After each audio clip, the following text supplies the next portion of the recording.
सो अमरुल खालिद चिश्ती साहब, पाकिस्तान ने चीन को की तरफ से जदीद टेक्नोलॉजी और J-35 तैयारी लेने की खबरें आई हैं, क्या अपडेट्स हैं इस हवाले से? देखिए, J-35 बहुत one of the latest Chinese production है, उसमें ये जहाज है।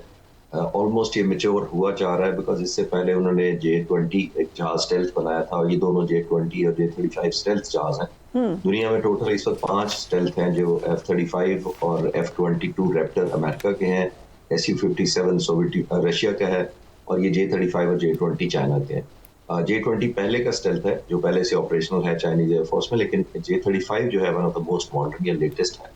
ये अगर पाक फिजाइया को इसकी तरफ ऑप्ट करती है और हमें मिलती है, बहुत बड़ा वॉर फाइटिंग एयर पावर के डायनामिक्स ही चेंज कर देगा, बिकॉज ये स्टेल्थ जहाज है, रडार पर नजर नहीं आता है, बहुत बड़ा शॉक ये सरप्राइज देता है, और ज़ाहिर है बड़ी हैवी टनेज उठाकर ले जाता है, तो ये डायनामिक्स इस एरिया में बदल जाएंगे। इसके मुकाबले में हिंदुस्तान ने भी कोशिश की है कि अमेरिका से, जब उनको सुना गया था एक दफ़ा कुछ साल पहले कि उनको F-35 अमेरिका ने ऑफर किए हैं, लेकिन वो बहुत महंगी मेंटेनेंस या फ्लाइट की कॉस्ट होने की वजह से कहा जाता था कि तकरीबन 30 लाख रुपए पर घंटे की उसकी कॉस्ट है। इस वजह से इंडियन एयरफोर्स ने नहीं खरीदा था F-35। ठीक, राइट। लेकिन J-30 ब्रेक लेते हैं, we'll be right back।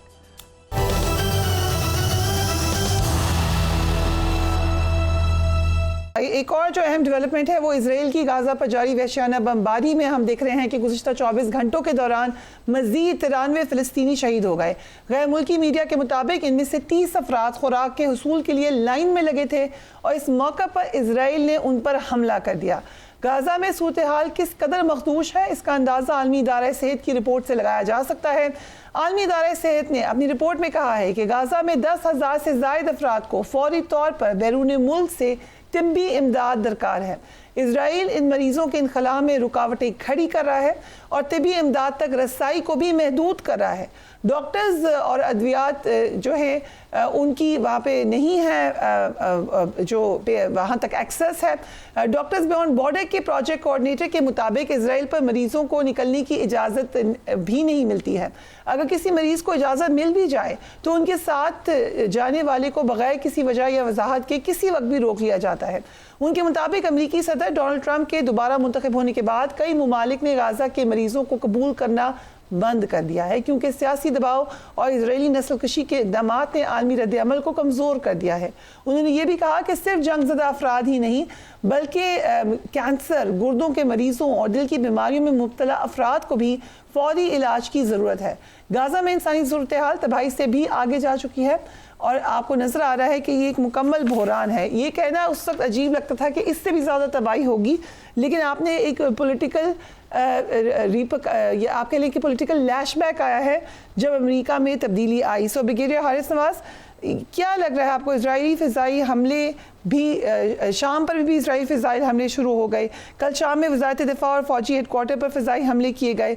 So exactly कहाँ तक ये जंग जारी रहेगी? देखिए, एक तो ये टोटल ये मिडिल ईस्टर्न कंट्रीज की वीकनेस है, और ये इनडिफरेंट एटीट्यूड है, ओआईसी की कमजोरी है, एंड वो टेस्ट कर लिए कि now they have no worth, no potency, whatever Israel चाह रहा है वो कर रहा है। जिस तरीके से गाजा में जुल्म बर्बरीत कर रहा है, पूरा आलमी इस्लाम खामोश बैठा हुआ है, तो why should they be bothered? Second, अभी जो इन्होंने वहाँ पर शुरू कर दिया है, यहाँ पर जाके इस सीरिया में कर दिया, वहाँ पर 2 ग्रुप्स है, एक मुदीन है, एक इनका मुझे नाम भूल रहे, जो ग्रुप है इनका, जो इजराइल में भी वो लोग हैं और सीरिया में भी हैं, और ये जो फैदान जगह प्रोविंस सदरन है, यहाँ पर वो हैं, और ये दे फील कि ये ज़्यादा एफिलिएशन है इनकी इजराइलीज के साथ, और वो बिदुमुदीन जो हैं वो ज़ाहिर है कि जहाँ के लोकल्स हैं, ये इनका डिस्प्यूट आता की चीज़ ने अभी फ़ौज भेज दी वहाँ पर। फ़ौज जाने के बाद ये नहीं चाहते कि किसी तरीके से भी सीरियन मिलिट्री का वहाँ पर दोबारा होल्ड हो, इसलिए इन्होंने जाके स्टफिंग शुरू कर दी है, और दे वांट के दोबारा अपना होल्ड करें। फौज को उन्होंने पैलेस में जाके, प्रेसिडेंट पैलेस के पास गए हैं, डिफेंस मिनिस्ट्री में जाके उन्होंने बमबारी की है, और उसके साथ वो सपोर्ट कर रही है दूसरे ग्रुप को जो इजराइल एफिलिएटेड है, जिसके इजराइल के अंदर भी लोग रहते हैं। दे फील कि अगर उनको हम स्ट्रॉन्ग करेंगे तो इनका होल्ड ज़्यादा हो जाएगा। तो basically it's a power struggle, लेकिन ये आई थिंक बहुत ही अनफेयर है। इवन अमेरिकन की खुल्लम खुल्ला उनको ये मुआवनत है, खुल्ला सपोर्ट कर रहे हैं, दुनिया खामोश बैठी है, मुसलमान खामोश बैठे हैं, कोई बोल नहीं रहा इस वक्त। टोटल वो उसकी इजारादारी है इसराइल। तो ये बहुत जुल्म है जिस तरीके से भूखे अवाम खुराक के लिए खड़े होते हैं और उनके बमबारी की जाती है। राइट। वो चाहता ये है कि यहाँ पर सारे अपने कैदी भी छुड़वा लें। वो यही चाहते हैं 60 डेज वॉर की, कि 60 डेज में हम इनसे एक जगबंदी करें, सारे मरे हुए कैदी जिंदा वापस ले लें और फिर दोबारा अटैक करें और ये हमास को हमेशा के लिए डिसम करके वहाँ पर अपनी मर्जी का कंट्रोल आज़ाद करें। राइट। सो खालिद चिश्ती साहब, अमेरिका ने शाम से माशी पाबंदियों को ख़त्म किया, सो ये तासुर था कि अब अमेरिका के शाम अब अमेरिका के इक़दामात को सपोर्ट करेगा और इसराइल से भी शाम के ताल्लुकात बेहतर होंगे, लेकिन ऐसा हुआ नहीं। 13 जुलाई से इसराइल मुसलसल शाम पर फ़िज़ाई हमले कर रहा है, तो ये कॉम्प्लिकेशन तो आपको मज़ीद बढ़ती हुई नज़र आती है।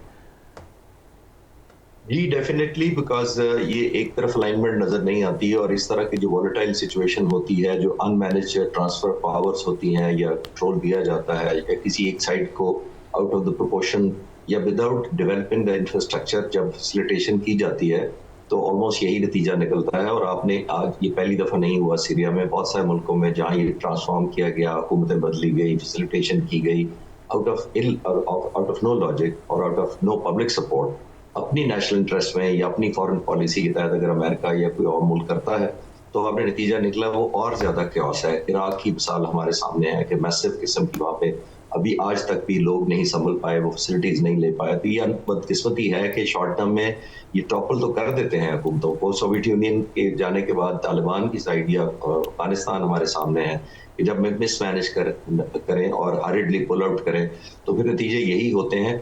और मोस्टली आपने नोट किया होगा कि बहुत सेल्फिश अप्रोच होती हैं बड़े मुल्कों की। जब वो चाहते हैं कि एक मुल्क की रजीम चेंज करनी है तो वो चेंज करने के हद तक तो वो सपोर्ट करते हैं उस प्रोसेस को और उसके बाद डिसोन कर देते हैं या अबंडन कर देते हैं। खालिद चिश्ती, इस वक्त मामलात फ़र्क नज़र आ रहे हैं आपको इंटरनेशनल पॉलिटिक्स के। पाकिस्तान इंडिया की पोजीशन यकीनन तब्दील होती हुई नज़र आई है। इंडिया इंटरनेशनली उस जगह पर नहीं था जहां वो अपने आप को समझता था। पाकिस्तान को लोगों ने देखा कि एक बहादुरी से उन्होंने रिटेलिएट किया इंडिया के ख़िलाफ़ और इंडिया ने जो प्रोपेगेंडा किया था उसको भी केटर किया।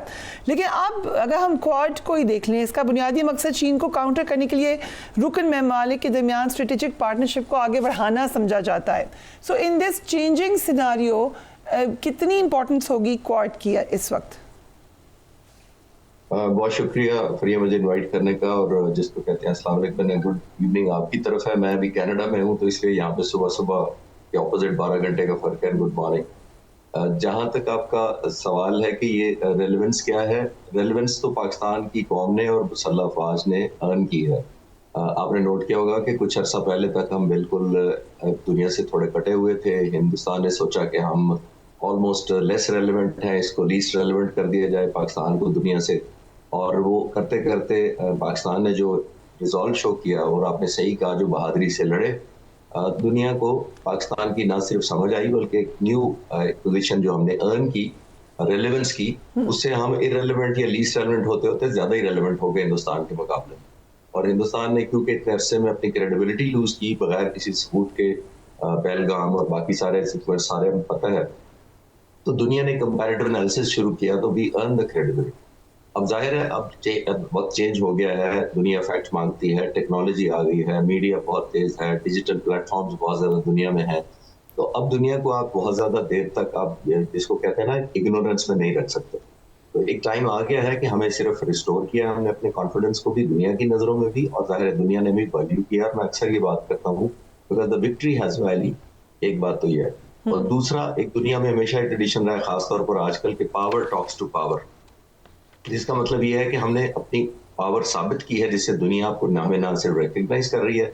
दौरा होना या ना होना आपकी बात ठीक है, चाहे चंद घंटों का हो, वो वैल्यूएबल होता है, एक मैसेज जाता है दुनिया को, इंपॉर्टेंस और सिग्निफिकेंस जाती है। लेकिन ऑलरेडी आपने नोट किया है कि हमने बड़ी माइलेज जिसको कहते हैं कवर की है in the eyes of specially United states, और बहुत अरसा एक गैप भी था। इस वक्त पाकिस्तान को, मैं Pakistan air force point of view से आप कह सकता हूँ, पाक फिजाई के सरबराह ने भी कुछ दिनों पहले दौरा किया है। राइट।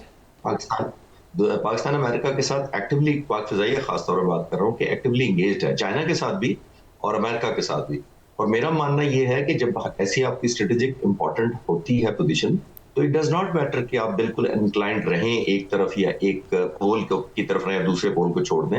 ये बहुत अच्छी स्ट्रैटेजी है पाकिस्तान की, और खासतौर पे पाक फ़िज़ाइया का मैं प्रीव्यू हूँ कि बहुत दोनों को एंगेज, अपने बेहतरी के लिए, अपने डिफेंस के लिए, अपना अगर कोई वैक्यूम नजर आया है इस जंग के अंदर, हमें कॉन्फ्लिक्ट के अंदर, तो उसको रिमूव करने के लिए, अपग्रेड करने के लिए ये अच्छे साइड था ओवरऑल।